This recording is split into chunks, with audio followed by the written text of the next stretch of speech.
ನಗರದ ಕಾಂಗ್ರೆಸ್ ಭವನದಲ್ಲಿ ವಿಧಾನಸಭಾ ಕ್ಷೇತ್ರದ ಕಾಂಗ್ರೆಸ್ ಮುಖಂಡ ರಾಜೇಗೌಡರ ನೇತೃತ್ವದಲ್ಲಿ ಸ್ವಾತಂತ್ರ್ಯ ಹೋರಾಟಗಾರರ ತ್ಯಾಗವನ್ನು ಸ್ಮರಿಸುವ 80ನೇ ವರ್ಷದ ಸ್ವಾತಂತ್ರ್ಯ ದಿನಾಚರಣೆಯನ್ನು ಗಾಂಧೀಜಿಯವರ ಹಾಗೂ ಡಾಕ್ಟರ್ BR ಅಂಬೇಡ್ಕರ್ ಅವರ ಭಾವಚಿತ್ರಕ್ಕೆ ಪೂಜೆ ಸಲ್ಲಿಸಿ ಸ್ವಾತಂತ್ರ್ಯ ದಿನಾಚರಣೆಯ ಶುಭ ಕೋರಿ ಸಿಹಿ ತಿಳಿಸಿದರು. ನಮಗೆ ಹಾಗೂ ನಮ್ಮ ಮುಂದಿನ ಪೀಳಿಗೆಗಾಗಿ ಈ ದೇಶಕ್ಕೆ ಸ್ವಾತಂತ್ರ್ಯ ತಂದುಕೊಡಲು ಮಹಾತ್ಮ ಗಾಂಧೀಜಿ, ಸುಭಾಷ್ ಚಂದ್ರ ಬೋಸ್, ಭಗತ್ ಸಿಂಗ್, ಸರ್ದಾರ್ ವಲ್ಲಭಾಯ್ ಪಟೇಲ್ ಸೇರಿದಂತೆ ಅನೇಕ ಮಹನೀಯರು ಹಾಗೂ ಅಸಂಖ್ಯಾತ ಸ್ವಾತಂತ್ರ್ಯ ಹೋರಾಟಗಾರರು ಹೋರಾಡಿ ನಮ್ಮ ತ್ಯಾಗ ಬಲಿದಾನಗಳಿಂದ ದೇಶಕ್ಕೆ ಸ್ವಾತಂತ್ರ್ಯ ತಂದುಕೊಟ್ಟರು.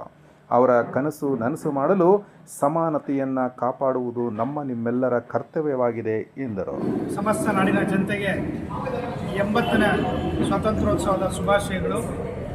ಇವತ್ತು ನಮ್ಮ ದೇಶಕ್ಕೋಸ್ಕರ, ಸ್ವಾತಂತ್ರ್ಯಕ್ಕೋಸ್ಕರ ಎಷ್ಟೋ ಮಹಾನುಭಾವರು ತಮ್ಮ ತ್ಯಾಗ ಬಲಿದಾನಗಳನ್ನ ಮಾಡಿದ್ದಾರೆ. ತಮ್ಮ ಜೀವನವನ್ನೇ ಮುಡುಪಾಗಿಟ್ಟಿದ್ದಾರೆ, ತಮ್ಮ ಜೀವವನ್ನು ಕೂಡ ಮುಡುಪಾಗಿಟ್ಟಿದ್ದಾರೆ. ಅವರ ಒಂದು ಆದರ್ಶಗಳನ್ನ ನಾವೆಲ್ಲರೂ ಕೂಡ ಇವತ್ತು ಪಾಲನೆ ಮಾಡಿಕೊಂಡು ನಾವು ಮುಂದಿನ ಸಂತತಿಗೆ ಎಲ್ಲರೂ ಕೂಡ ನಾವೊಂದು ಉದಾಹರಣೆಯಾಗಿ ಇರಬೇಕು, ನಾವು ಕೂಡ ಅವರ ಆದರ್ಶಗಳನ್ನ ಪಾಲನೆ ಮಾಡಬೇಕು ಅನ್ನೋ ಮಾತನ್ನು ಈ ಸಂದರ್ಭದಲ್ಲಿ ಹೇಳ್ತಿದ್ದೀನಿ. ಏನಪ್ಪ ಅಂತಂದರೆ ಇವತ್ತು ಗಾಂಧೀಜಿಯವರ ಕನಸು ಏನು ಅಂತಂದರೆ, ಇವತ್ತು ನಮ್ಮ ಭಾರತ ದೇಶ ಹಳ್ಳಿಗಳಿಂದ ಕೂಡಿರುವಂಥ ಒಂದು ದೇಶ, ರೈತರಿಂದ ಕೂಡಿರುವಂಥ ಒಂದು ದೇಶ. ಎಲ್ಲ ಏನು ಇವತ್ತು ರೈತಾಪಿ ವರ್ಗ ಇರ್ಬೋದು, ವ್ಯಾಪಾರಸ್ಥರು ಇರ್ಬೋದು, ಎಲ್ಲ ಜನಾಂಗನೂ ಒಟ್ಟುಗೂಡಿಸಿ ತಗೊಂಡೋಗುವಂಥದ್ದೇ ಒಂದು ಸ್ವಾತಂತ್ರ್ಯ ಅಂತ ಹೇಳಕ್ಕೆ ಇಷ್ಟಪಡ್ತೀನಿ. ಇವತ್ತು ನಮ್ಮ ಭಾರತ ದೇಶದಲ್ಲಿ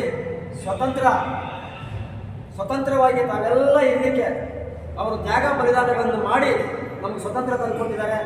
ಆ ಅಂಗವಾಗಿ ಮತ್ತೊಮ್ಮೆ ನಮ್ಮ ಶಿವಗಂಗ ಕ್ಷೇತ್ರದ ಜನರ ಪರವಾಗಿ, ಈ ರಾಜ್ಯದ ಜನರ ಪರವಾಗಿ ನಮ್ಮ ರಾಜೇಗೌಡರ ಮತ್ತು ಸಣ್ಣ ಮೇಡಮ್ ಅವರು ಬೇರೆ ಕಾರ್ಯಕ್ರಮದಲ್ಲಿದ್ದಾರೆ, ಬ್ಲಾಕ್ ಕಾಂಗ್ರೆಸ್ ಅಧ್ಯಕ್ಷರು, ಇವರೆಲ್ಲರ ಒಂದು ಸನ್ಮುಖದಲ್ಲಿ ಈ ಕಾರ್ಯಕ್ರಮ ಪ್ರತಿ ವರ್ಷದಂತೆ ಮಾಡ್ಕೊಂಡ್ಬರ್ತಾ ಇದ್ದಾರೆ. ಈಗ ಏನು ರಾಜೇಗೌಡರ ನೇತೃತ್ವದಲ್ಲಿ ನಡೀತಾ ಇದೆ ಅದೆಲ್ಲ ಮುಂದುವರಿಸ್ಕೊಂಡು ಹೋಗಬೇಕು. ನಮ್ಮ ಕ್ಷೇತ್ರ, ರಾಷ್ಟ್ರ ಎಲ್ಲ ಸಾವಿರ ಸಮಸ್ತ ಜನರಿಗೆ ಒಂದೇ ರೀತಿಯಲ್ಲಿ ನಡೀಬೇಕು ಅಂತ ಹೇಳ್ತಾ ನಾನು ಮತ್ತೆ 80 ವರ್ಷದ ಶುಭಾಶಯಗಳು ಹೇಳ್ತಾ ಎಲ್ಲ ತುಂಬ ಖುಷಿ ಆಗುತ್ತಾ ಇದೆ. ಇದೇ ಥರ ನಮ್ಮ ಹಳೆಯವರು ಮಾಡ್ಕೊಂಡು ಬಂದಿದ್ದಾರೆ. ಅದೇ ಥರ ನಾವೂ ಅವರು ಗಾಂಧೀಜಿ ಸ್ವಾತಂತ್ರ್ಯ ತಂದುಕೊಟ್ಟಿದ್ದಕ್ಕೋಸ್ಕರ ನಾವು ಎಲ್ಲ ಅವ್ರಿಗೆ ಶುಭಾಶಯಗಳು ಹೇಳಿ ಆರ್ಥಿಕವಾಗಿ, ಸಾಮಾಜಿಕವಾಗಿ, ಶೈಕ್ಷಣಿಕವಾಗಿ ಮಾತ್ರ ಮುಂದುವರೆದಂಥ ಸಂದರ್ಭದಲ್ಲಿ ಮಾತ್ರ ಈ ದೇಶಕ್ಕೆ ಸ್ವಾತಂತ್ರ್ಯ ಬರುತ್ತೆ. ಇವತ್ತು ಇಡೀ ದೇಶದಲ್ಲಿ ಇವತ್ತು ಕೋಮು ಗಲಭೆಗಳಿಂದ ಕೋಮು ಗಲಭೆಯನ್ನು ಸೃಷ್ಟಿ ಮಾಡಿ ದೇಶದ ಮಧ್ಯೆ ಮತ್ತು ಜನರ ಮಧ್ಯೆ ಜಾತಿ ಮತ್ತು ಬಿಜೆಪಿ ಇವತ್ತು ಸೌಹಾರ್ದತೆಯನ್ನು ಹಾಳು ಮಾಡುವಂಥ ನಿಟ್ಟಿನಲ್ಲಿ ಒಂದು ಕೋಮು ಗಲಭೆ ಒಂದು ಕಡೆ ಇದೆ. ಇನ್ನೊಂದು ಕಡೆ ಇವತ್ತು ತನ್ನ ಹಕ್ಕುಗಳಿಗೋಸ್ಕರ ಹೋರಾಟ ಮಾಡುತ್ತಾ ವಿದ್ಯಾರ್ಥಿಗಳ ಮೇಲೆ ಲಾಠಿ ಚಾರ್ಜ್ ಮಾಡಿ, ಗೋಲಿಬಾರ್ ಮಾಡಿ, ಈ ಥರ ಹಲವಾರು ಕಣ್ಣಿನ ರೀತಿ ಇಡೀ ದೇಶ ನಡ್ಕೊಂಡಿದೆ. ಹಾಗೆ ನಿಜವಾದ ಸ್ವಾತಂತ್ರ್ಯ ಇವತ್ತು ಈ ದೇಶಕ್ಕೆ ಇನ್ನೂ ಬಂದಿರೋದು. ರಾಜೇಗೌಡರ ನೇತೃತ್ವದಲ್ಲಿ ಈ ಕಾರ್ಯಕ್ರಮ ಮಾಡ್ತಾ ಇದ್ದೀರಿ. ಎಷ್ಟೋ ಜನ ಬಲಿದಾನ ಮಾಡಿ ನಮಗೆ ಸ್ವಾತಂತ್ರ್ಯ ತಂದುಕೊಟ್ಟಂಥ ಈ ದೇಶದಲ್ಲಿ ಈ ಕಾಂಗ್ರೆಸ್ ಪಕ್ಷಕ್ಕೆ ಒಂದು ಬೆಲೆ ಅನ್ನೋದಿದೆ. ಅದರಿಂದ ಆ ಭಾರತ ಮಾತೆ ನಮ್ಮ ಅಣ್ಣ ಒಳ್ಳೇದು ಮಾಡಲಿ, ಇದೇ ನೆಕ್ಸ್ಟ್ ಮೇಲೆ ಅವರೇ ಆಗಬೇಕು ಅಂತ ಆಶಿಸ್ತಾ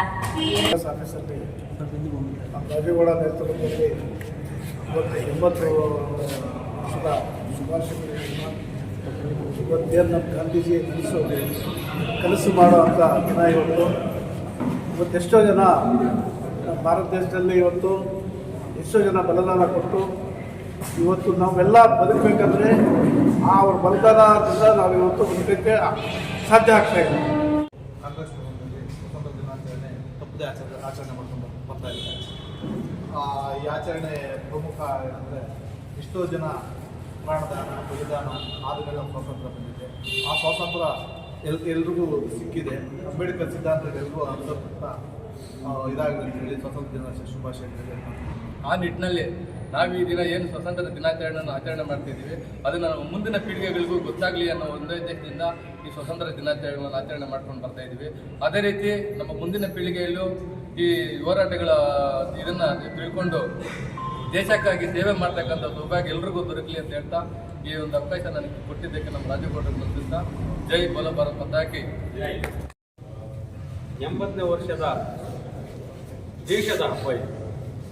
ಕಾಂಗ್ರೆಸ್ ದೇವಾಲಯ, ಕಾಂಗ್ರೆಸ್ ಕಚೇರಿಯಲ್ಲ, ಕಾಂಗ್ರೆಸ್ ದೇವಾಲಯ. ಈ ದೇವಾಲಯದ ನೇತೃತ್ವವನ್ನು ವಹಿಸಿಕೊಂಡು ರಾಜುಗೌಡರು ಸತತವಾಗಿ ನಿಷ್ಠೆ ಮತ್ತು ಶ್ರದ್ಧೆಯಿಂದ ಈ ಹಬ್ಬನ ಆಚರಣೆ ಮಾಡ್ಕೊಂಡು ಬರ್ತಾ ಇದ್ದಾರೆ.